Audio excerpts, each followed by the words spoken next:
कहानी है साली आधी घरवाली। किंजल से मेरी शादी 2 साल पहले हुई थी। उसकी छोटी बहन सारिका उस समय 16 साल की थी। वह किंजल से ज्यादा खूबसूरत थी, चंचल भी बहुत थी। किंजल से शादी तय होने से पहले मैं अगर उसे देख लेता तो उसी से शादी करता। मैंने किंजल से शादी तो कर ली थी, मगर सारिका को पाने की इच्छा मन में रह गई थी।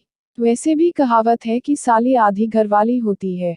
मेरे 2 दोस्तों ने इसकी पुष्टि भी की थी।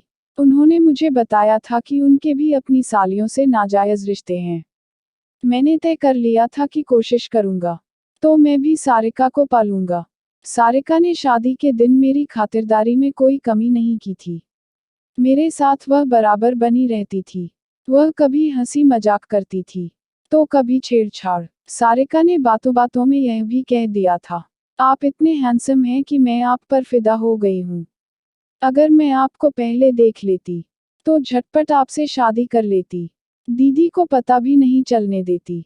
मैंने भी झट से कह दिया था, चाहो तो अब भी तुम मुझे अपना बना सकती हो। तुम्हारी दीदी को पता भी नहीं चलेगा। उसने भी मुस्कुराते हुए कह दिया था, ऐसी बात है तो किसी दिन आपको अपना बना लूंगी। पता नहीं सारिका ने मजाक में यह बात कही थी या दिल से, मगर मैंने उसकी यह बात दिल में बिठा ली थी। एक पत्नी से जो सुख मिलने चाहिए, वे तमाम सुख किंजल से मुझे मिले। वह मेरी छोटी छोटी जरूरतों का भी ख्याल रखती थी। इसके बावजूद मैं सारिका को पाने की तमन्ना जहन से निकाल नहीं पाया। एक बार फोन पर मैंने कहा था कि किसी बहाने से तुमसे मिलने मुंबई आ जाऊं, तो उसने जवाब दिया था, आ जाते तो अच्छा होता। मेरे दिल को करार मिल जाता, मगर ऐसे में मामा मामी को शक भी हो सकता है, इसलिए थोड़ा इंतजार कीजिए। मौका देखकर मैं खुद ही कोलकाता आ जाऊंगी। उसके बाद मैंने कभी मुंबई जाने का विचार नहीं किया। दरअसल मैं नहीं चाहता था कि मेरे चलते सारिका की बदनामी हो। इसी तरह 2 साल बीत गए। एक दिन अचानक सारिका ने फोन पर कहा, जीजाजी अब आपके बिना रहा नहीं जाता। हफ्ते भर बाद मैं आपके पास आ रही हूँ। मैं खुशी से खिल उठा। सारिका 12वीं पास कर कॉलेज में चली गई थी। वह गर्मी की छुट्टियों में कोलकाता आ रही थी। एक हफ्ते बाद सारिका आई। उसे रिसीव करने में अकेले ही रेलवे स्टेशन पहुंच गया था। वह पहले से ज्यादा गदरा गई थी। उसकी खूबसूरती देखकर मेरे मुंह से लार टपक गई। मुझसे रहा नहीं गया तो उससे कह दिया, तुम तो पहले से ज्यादा खूबसूरत हो गई हो। तुम्हें चूम लेने का मन करता है।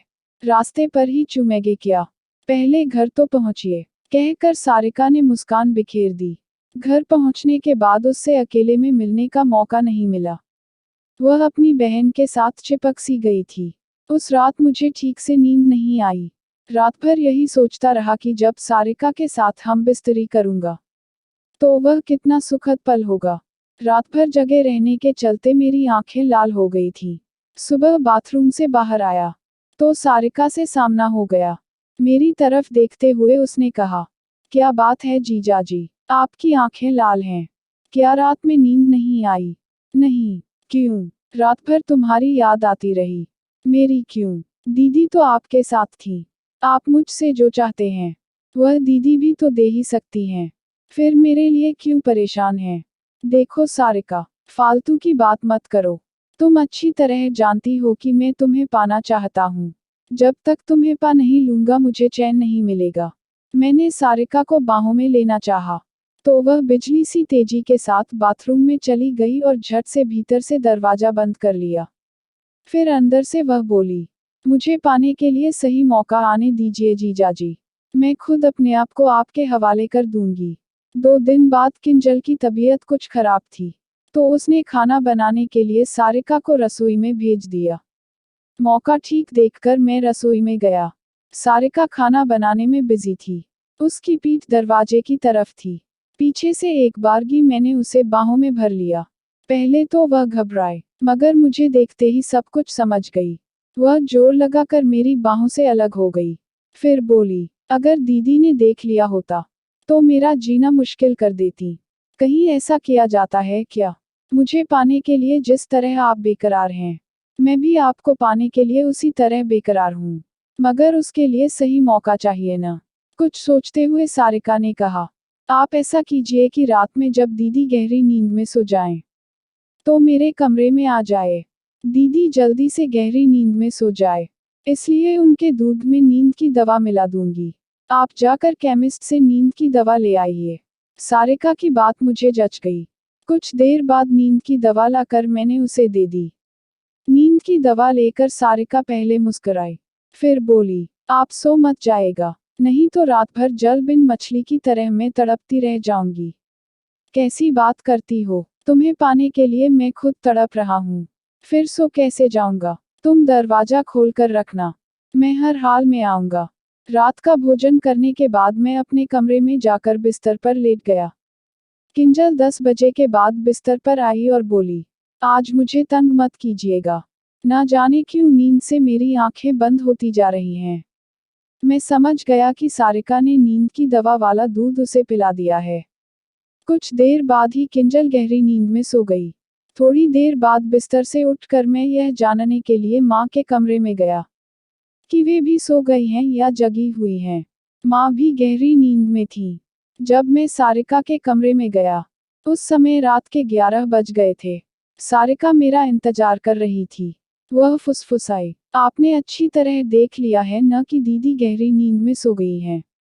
मैंने उसे हिला डुला कर देखा है, वह गहरी नींद में है।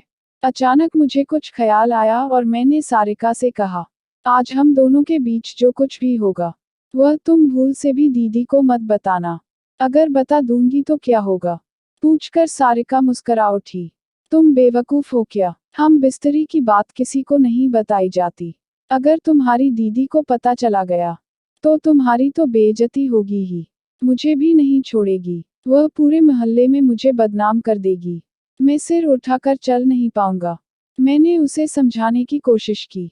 ऐसी बात है तो मुझसे हम बिस्तरी क्यों करना चाहते हैं? पत्नी के वफादार बनकर रहिए। उसने मुझे सीख देने की कोशिश की। उसकी बात से मैं चिढ़ गया और कहा, तुम तो नाहक में बात बढ़ा रही हो।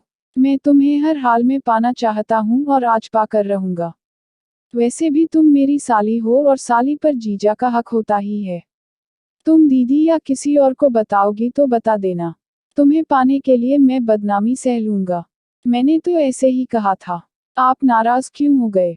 मैं जानती हूँ कि ऐसी बातें किसी को नहीं बताई जाती हैं। मैं तो खुद आपको पाना चाहती हूँ, फिर किसी को क्यों बताऊंगी? मैं समय बर्बाद नहीं करना चाहता। दरवाजा बंद करने लगा, तो सारिका ने रोक दिया। कहा, दरवाजा बंद करने से पहले मेरी एक बात सुन लीजिए।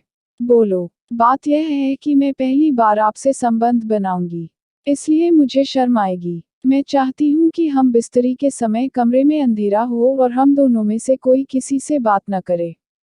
जो कुछ भी हो चुपचाप हो। सारिका का बेलिबास शरीर देखने की बहुत इच्छा थी। मुझे उसकी इच्छा का भी ध्यान रखना था, इसलिए उसकी बात मैंने मान ली।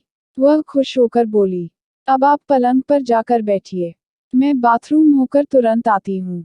लाइट बंद कर और दरवाजा बंद कर सारिका चली गई। मैं उसके लौटने का इंतजार करने लगा। कुछ देर बाद ही सारिका आ गई। दरवाजा अंदर से बंद कर वह पलंग पर आई, तो मेरा दिल खुशी से बल्लियों उछलने लगा। मेरा 2 साल का सपना पूरा होने जा रहा था।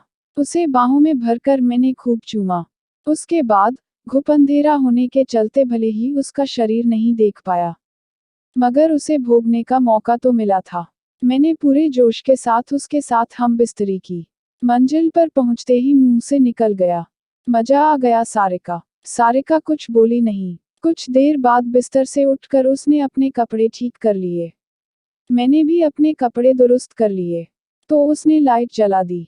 फिर तो मेरी बोलती बंद हो गई। आंखों के आगे अंधेरा छा गया।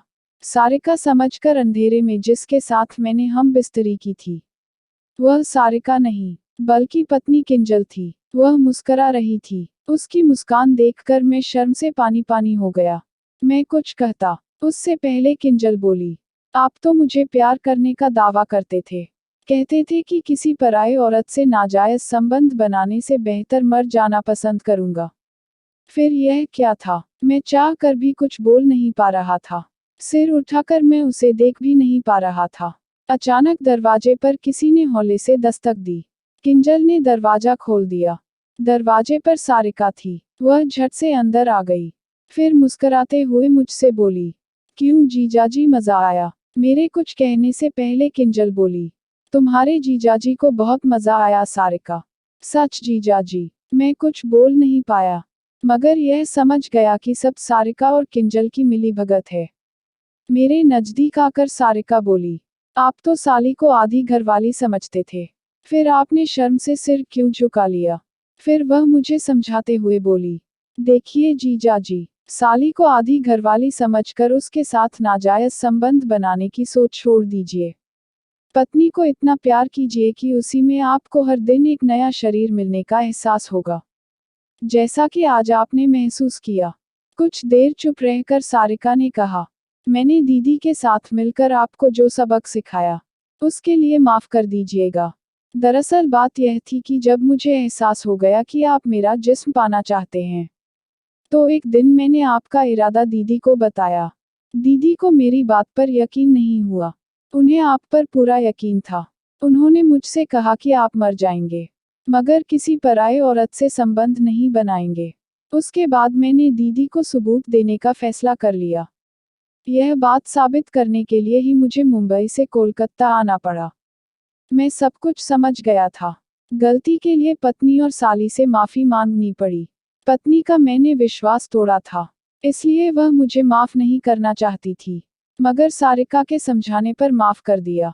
मुझे माफी मिल गई, तो सारिका से पूछा, मैं यह नहीं समझ पाया कि कमरे में तुम्हारी दीदी कब और कैसे आई? मैंने दीदी को अपनी सारी योजना बता दी थी। उन्हें नींद की दवा नहीं दी गई थी। जब आप दीदी को छोड़कर मेरे पास आए थे, उस समय वे जगी हुई थी। आपको कमरे में बैठाकर मैं बाथरूम के बहाने गई और दीदी को भेज दिया।